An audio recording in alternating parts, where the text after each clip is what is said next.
Bonjour, je m'appelle Nathalie Yang. Ça y est, enfin, nous y sommes. Le Mali a obtenu le départ des forces d'occupation françaises et européennes de son territoire. Alors, même s'il est encore trop tôt pour jubiler, cette avancée notable mérite bien que l'on s'arrête une minute pour féliciter le colonel Assimi Goïta, son gouvernement et bien sûr le peuple malien qui fait notre fierté. Je vous l'ai dit à Sochi et je le répète volontiers car cela est, paraît-il, pédagogique. Le système que nous combattons est fondé sur 3 piliers, monétaire, militaire et diplomatique. Le Mali aujourd'hui, avec l'expulsion de l'ambassadeur de France et ses nouvelles alliances stratégiques avec la Russie, la Chine, l'Algérie, l'Iran, etc., est en train de secouer lourdement le boulet diplomatique. Et l'obtention du démantèlement de Barkhane Takuba est le signe de l'affaiblissement du pilier militaire. Les chaînes monétaires ne sauraient tarder à être brisées avec le braquage des avoirs maliens par la BCEAO et la procédure judiciaire engagée par le gouvernement malien contre l'UEMOA. Lorsque, jeudi 17 février 2022, entouré de ses faire-valoir, l'amateur de dessert et nouveau président de l'Union africaine, le Sénégalais Macky Sall, et le très francophile dégustateur de fromage et président de l'actuel CEDEAO, le Ghanéen Nana Akufo-Addo, Macron annonce le retrait complet de Barkhane du Mali.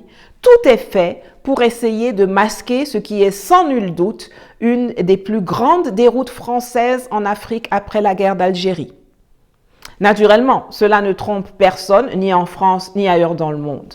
Le départ des troupes françaises est la décision des autorités maliennes et la France, qui va d'échec en échec et essuie une série de gifles avec sa politique extérieure obsolète et arrogante durant le mandat de Macron, n'a pas eu d'autre choix que d'obtempérer. C'est une véritable révolution. Mais révolution n'est pas forcément synonyme d'anarchie. Ce que peu de gens savent, parce que les multiples organes de désinformation de nos adversaires n'en font jamais cas, c'est que depuis le mois de juillet 2021, le Mali a demandé de façon polie et urbaine la révision des accords de défense signés en toute opacité par Diokounda Traoré et puis Ibrahim Boubacar Keïta, à l'insu non seulement du peuple, mais souvent aussi des militaires maliens.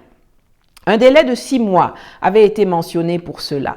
Des dispositions de ces accords sont en violation flagrante avec la constitution malienne, quand d'autres vont clairement contre les intérêts du pays et des populations.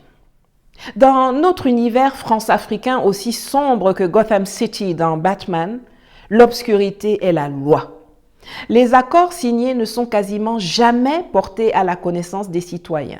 Et même lorsqu'ils le sont, comme par exemple l'a fait le professeur Mamadou Koulibaly en Côte d'Ivoire lorsqu'il a été élu à la tête de l'Assemblée nationale en 2001, en publiant les accords constituant le pacte colonial trouvé dans les archives du Parlement, il y a toujours des annexes bien dissimulées, jalousement protégées par les chefs d'État qui se gardent bien de dévoiler à combien ils ont vendu notre bien-être et notre souveraineté pour obtenir l'assurance de Paris de se maintenir au pouvoir et de voler en toute quiétude les ressources et les deniers publics.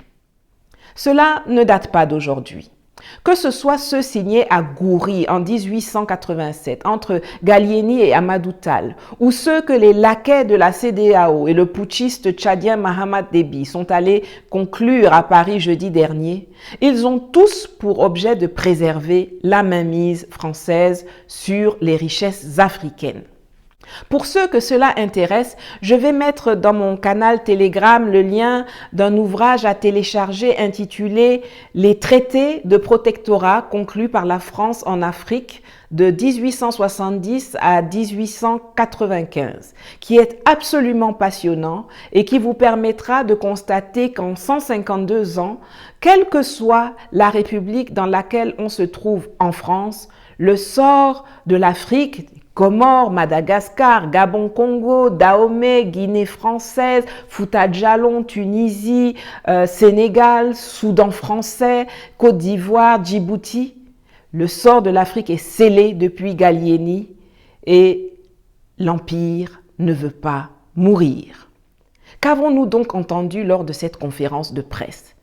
La France et ses alliés européens disent ne pas partager ni la stratégie ni les objectifs cachés des autorités maliennes. Pourtant, les seuls qui ont une stratégie bancale sont les Français. Et ce sont eux également qui ont des objectifs cachés que moi et d'autres personnes engagées nous attelons à dévoiler chaque jour au péril de nos vies. La lutte contre le terrorisme ne peut pas tout justifier. Elle ne doit pas, sous prétexte d'être une priorité absolue, se transformer en exercice de conservation indéfinie du pouvoir. Mais elle peut, sous prétexte d'être une priorité absolue, justifier la présence indéfinie de l'armée française, occupant une partie du territoire malien, protégeant les terroristes et empêchant l'armée malienne d'aller les déloger des sanctuaires que la France leur a bâtis. Eh bien, dis donc! Elle ne peut pas non plus justifier le recours à des mercenaires dont les exactions sont documentées en République centrafricaine, continue Macron, lui qui dispose de façon officielle de la plus grande armée de mercenaires au monde, la Légion étrangère, et dont les troupes ont entraîné et appuyé des rebelles sanguinaires qui ont brûlé des gens dans une église, qui ont violé de façon documentée des enfants en Centrafrique. Et il ose ouvrir sa bouche. D'ailleurs, en parlant de Centrafrique, pas plus tard qu'avant-hier, 4 légionnaires français, encore eux, lourdement armés, ont été arrêtés par la gendarmerie centrafricaine sur le parking de l'aéroport de Bangui dans un véhicule blindé, banalisé, aux vitres teintées, alors que l'avion du président Touadéra était en phase d'atterrissage à quelques dizaines de mètres de là. Si Macron veut parler des méfaits des mercenaires, il devrait commencer par cesser d'y avoir recours lui-même pour éliminer les présidents qui veulent sortir de l'enclos colonial français. Je vous mets ici le lien d'une vidéo que j'ai dédiée à ce sujet. Les Français et Européens trouvent qu'une élection présidentielle peut et doit se tenir au Mali rapidement. Le 27 février 2022 était d'ailleurs la date qu'ils avaient choisie, dans un pays divisé, aux mains de terroristes, et où les autorités même du pays ne sont pas capables, en l'état actuel des choses, et malgré une présence militaire française et européenne considérable depuis 9 ans sur le terrain, d'accéder à certaines zones du territoire, des zones où les candidats, les agents électoraux et les électeurs ne pourront pas faire campagne, ni s'assurer de la régularité du scrutin, ni même exprimer leur vote en toute sécurité.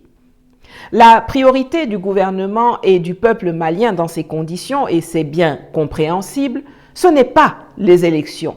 Mais comme les Français et les Européens disent qu'on peut les faire immédiatement, alors, par parallélisme des formes, nous pensons qu'eux aussi peuvent et doivent dégager tout de suite du territoire malien. Macron annonce en effet un retrait coordonné et sans même consulter le Mali, l'état-major français, avec son mépris et sa morgue habituelle, s'empresse de préciser que cela prendra au minimum 6 mois. Les Occidentaux n'ont pas voulu de coordination lorsqu'ils ont pris des décisions sur le Mali sans que le Mali ne soit présent. Les autorités maliennes ont donc bien réagi, rapidement, sans complexe et en application du principe de réciprocité, en exigeant que le départ des troupes franco-européennes se fasse de façon immédiate. Au regard de ces manquements répétés des accords de défense, le gouvernement invite les autorités françaises à retirer sans délai les forces Barkhane et Takuba du territoire national sous la supervision des autorités maliennes. Pas besoin de coordonner quoi que ce soit sur la durée. Ce que les Français et Européens ont à faire pour démanteler leur opération est beaucoup plus simple que ce que les autorités maliennes ont à faire pour recouvrer l'intégrité du territoire et ramener la sécurité dans le pays. Laissez-moi prendre 2 exemples historiques pour étayer mon point de vue. Les Soviétiques, les Anglais et dans une mesure beaucoup moindre les Américains ont libéré la France de l'occupation nazie lors de la Deuxième Guerre mondiale. Dès 1951, dans un contexte de guerre froide, les Américains ont installé des bases militaires en France. D'abord le haut commandement de l'OTAN à Paris, puis leur quartier général des troupes en Europe à Saint-Germain-en-Laye en 1954. Mais le putschiste récidiviste que les Français adorent jusqu'à ce jour, le général Charles de Gaulle, est très vite peu enthousiasmé par cette présence étrangère sur son sol qui entravait sa souveraineté militaire, d'autant plus qu'il connaissait très bien les méthodes très bizarres des Américains.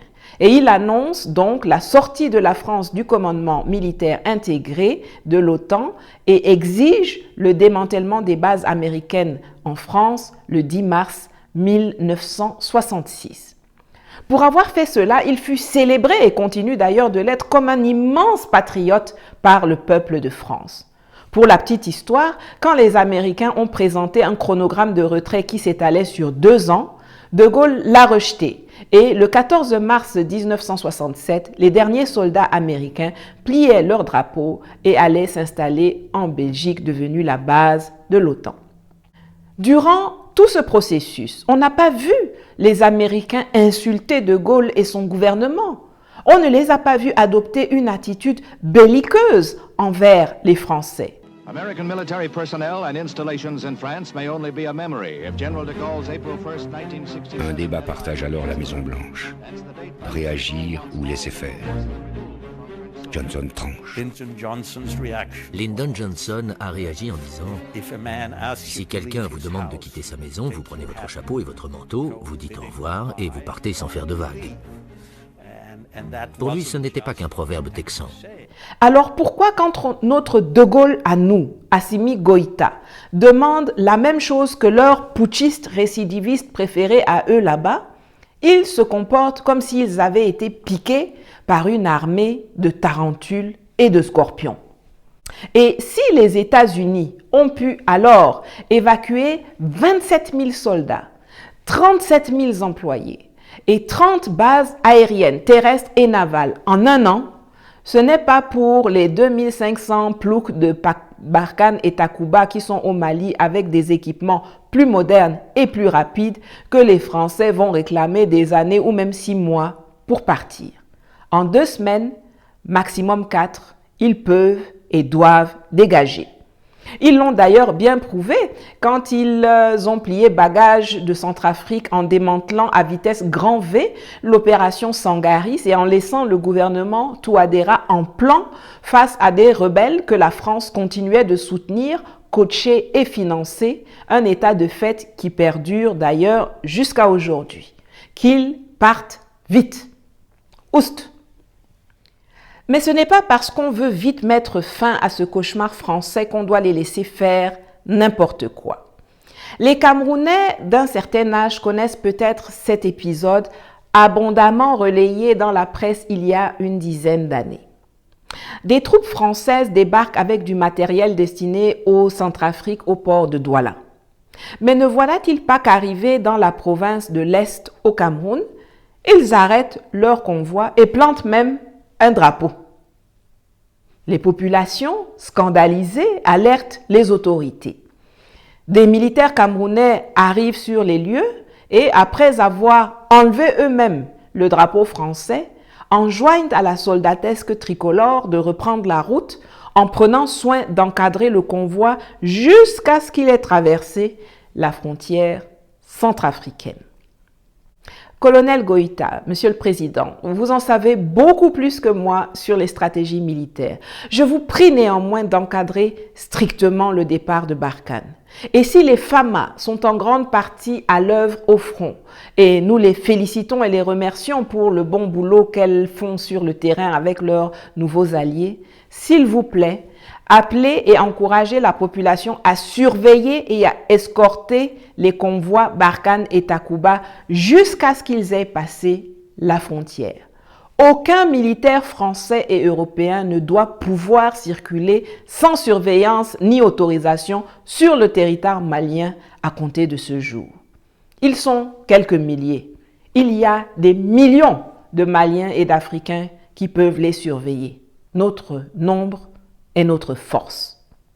Que se serait-il passé en 2013 si la France n'avait pas fait le choix d'intervenir? Vous auriez eu à coup sûr un effondrement de l'État malien. Anon, celui que Poutine ridiculise tous les 2 jours.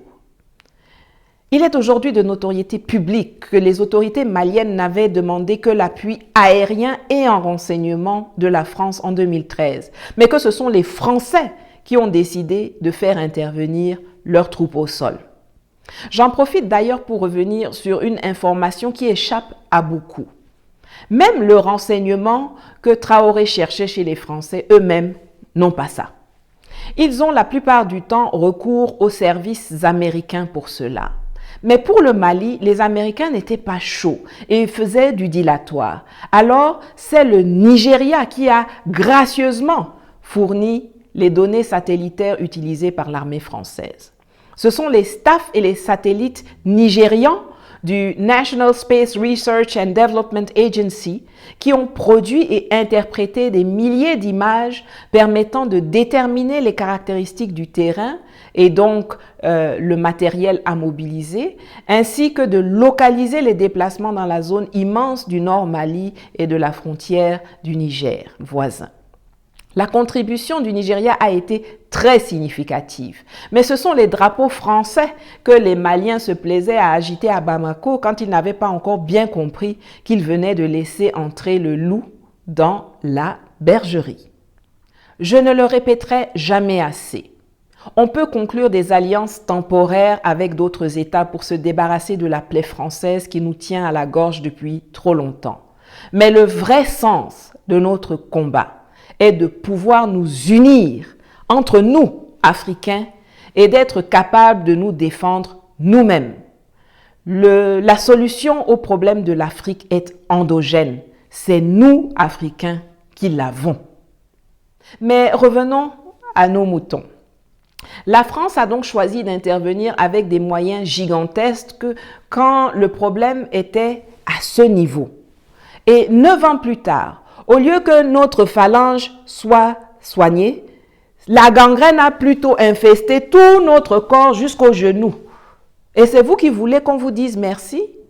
9 ans plus tard, les 2 tiers du territoire échappent à l'État malien, soit parce qu'ils sont aux mains de l'armée française qui interdit à l'armée malienne d'y pénétrer, soit aux mains de terroristes installés par la France, tellement obnubilés par l'idée de diviser cet immense territoire de 1 241 000 km² qu'elle a même baptisé sa task force Takuba, qui signifie épée en tamatchek. La même France qui a entretenu de 2002 à 2010 la partition de la Côte d'Ivoire, la même France qui a pactisé avec les rebelles du MNLA et les a ramenés au Mali pour leur permettre de créer une enclave qui échappe au contrôle de l'État malien, c'est cette même France-là qui pousse des cris d'orfraie depuis que Vladimir Poutine a signé avant-hier les décrets reconnaissant l'indépendance des républiques populaires de Donetsk et de Lugansk, les provinces séparatistes de l'Est de l'Ukraine dans un contexte de réembrasement de la guerre froide qui bat son plein actuellement. C'est assez marrant, je l'avoue. Ma vidéo précédente vous en dit d'ailleurs plus sur ce sujet, je mets le lien ici. Nous continuerons, c'est ce que j'ai dit hier à mes interlocuteurs, à assurer ce rôle fédérateur et, là où une dimension militaire est nécessaire, le rôle de nation cadre. Vous savez ce que c'est une nation cadre? Non? Soyez rassurés, vous n'êtes pas les seuls. Je suis certaine qu'aucun des laquais africains qui étaient invités au dîner de con de Macron à l'Élysée le mercredi 16 février ne sait ce que c'est une nation cadre. C'est un concept de l'Union européenne et de l'OTAN qui bénéficie d'une grosse opacité et n'a quasiment pas fait l'objet de débats publics dans les pays membres de l'Organisation du traité de l'Atlantique Nord. Il existe jusqu'à présent 3 grandes nations cadres, l'Allemagne, le Royaume-Uni et l'Italie, chacun avec son cluster en Europe. Ce que Macron a annoncé dans sa conférence de presse, c'est qu'il a proposé à ses amis européens de mettre en place une extension de l'UE, voire même de l'OTAN, qui couvre non seulement la zone du Sahel, mais également tout le golfe de Guinée, avec la France comme nation cadre. C'est grave. Il n'existe aucune alliance militaire plus belliqueuse et expansionniste que l'OTAN au monde. Mohamed Bazoum, le président du Niger qui est visiblement la réincarnation d'une poubelle puisqu'il semble trouver un infini plaisir à ramasser les déchets des autres, nous a ainsi annoncé sur Twitter que la force Takuba qui se relocalise chez lui a une nouvelle mission: sécuriser la frontière du Niger. Or, la sécurisation des frontières est permanente et relève normalement du registre de la souveraineté. Il annonce également qu'elles auront des bases à la frontière avec le Mali. Ceci doit servir d'indicateur aux autorités maliennes. Ces gens planifient de continuer de violer l'espace aérien et de faire des incursions terrestres au Mali. Le colonel Goïta doit prendre toutes les dispositions pour empêcher cela. J'en appelle aussi vivement à la vigilance de nos amis béninois. À la recherche d'un point de chute, les Français ont jeté leur dévolu sur le Bénin. En effet, pour assurer le fonctionnement de la chaîne logistique, ils passaient jusqu'ici par le Burkina Faso.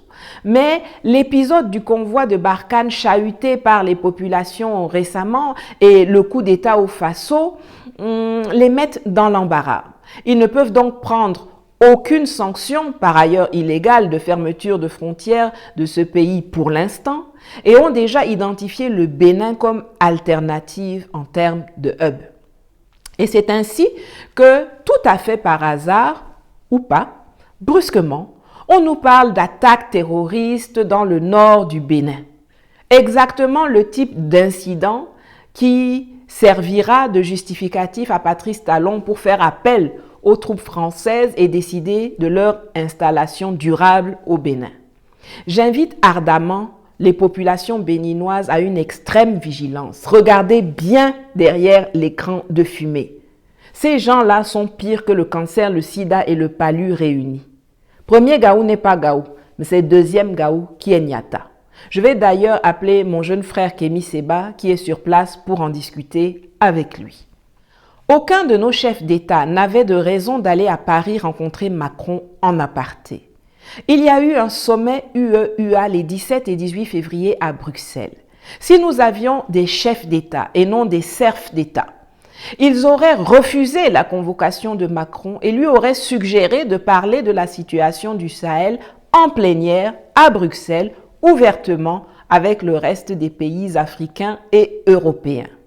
Cela contribuerait à mettre fin à cette pratique établie sur la scène internationale qui infantilise les Africains et positionne la France comme notre tutrice.